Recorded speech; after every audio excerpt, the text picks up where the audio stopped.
అవ్వాలి, అవుతుంది. అండ్ ఎందుకంటే ఇందులో నాకు కావలసినటువంటి నా మనుషులు అయితే ఏంటంటే ఇప్పుడు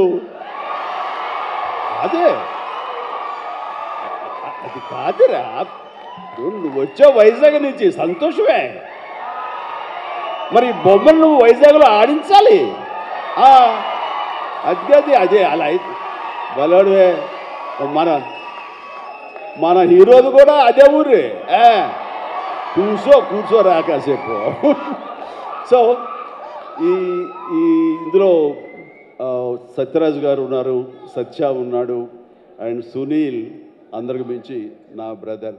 అండ్ కన్నడ నుంచి వచ్చినటువంటి ఒక అద్భుతమైన యాక్టర్ ధనుంజయ. ఆయన గురించి నేను విన్నాను కానీ సినిమాలు చూడటం నాకు చేయలేదు.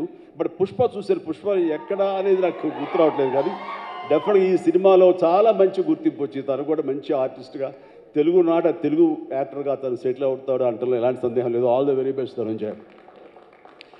అండ్ ఇక సత్యదేవ్ గురించి ఏం చెప్పరు. నాకు ఇద్దరు తమ్ముళ్ళు ఉంటే కనుక అందులో ఇంకొక తమ్ముడు, మూడో తమ్ముడు సత్యదేవ్. అంతటి ప్రేమని తను చూపించే ప్రేమలో ఎక్కడా కల్మషం ఉండదు. ప్రేమ అందులో నిజాయితీ ఉంటుంది, నిజమైన ఎమోషన్ ఉంటుంది. తను ఇందాక చెప్పినవన్నీ కూడాను అన్నీ సత్యాలు. ఎందుకంటే నాకు అతను చూడగానే అతనిలో ఒక స్వచ్ఛత ఉంటుంది సార్, ఆనెస్ట్, సిన్సియర్. అది మాత్రం చాలా అద్భుతం. ఎక్కడ కృతకంగా ఉండదు, ఇంప్రెస్ చేయాలని మాట్లాడడు, అనుకున్నట్టుగా ఎగ్జిబిట్ చేస్తాడు, చెప్తాడు. అది చాలా మనకి మనసుకు హత్తుకుంటుంది. నేను ఫస్ట్ టైం ఈ పాండమిక్లోనే ఒక సినిమా చూసాను. సినిమా పేరు నాకు గుర్తురావట్లేదు. ఏ సినిమాది? Bluff master. తన నేచర్కి వ్యతిరేకమైన టైటిల్ అది. సో బ్లఫ్ మాస్టర్ అనే సినిమా నేను చూసినప్పుడు ఆ తర్వాత ఇంకో సినిమా కూడా చూశాను వరుసగా. ఎవరి యాక్టర్ చాలా ఇంటెన్సివ్ పెర్ఫార్మెన్స్ చేస్తున్నాడు, టచ్ ఆఫ్ క్లాస్గా ఉంది.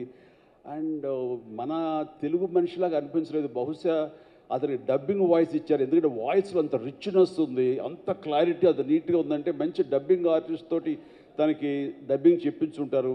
కాబట్టి ఎవడో బయట వ్యక్తి అయి ఉంటాడు. ఏ యాక్టర్, ఏ కన్నడనా ఇంకోటి అనిపించింది.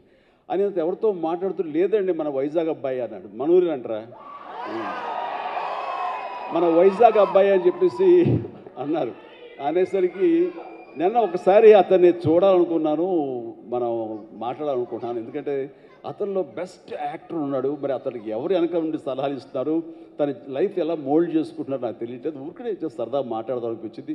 నాకున్న ఇంప్రెషన్ తనతో షేర్ చేసుకుందాం అనిపిస్తుంది. అంటే వెంటనే ఫోన్ వెళ్ళటం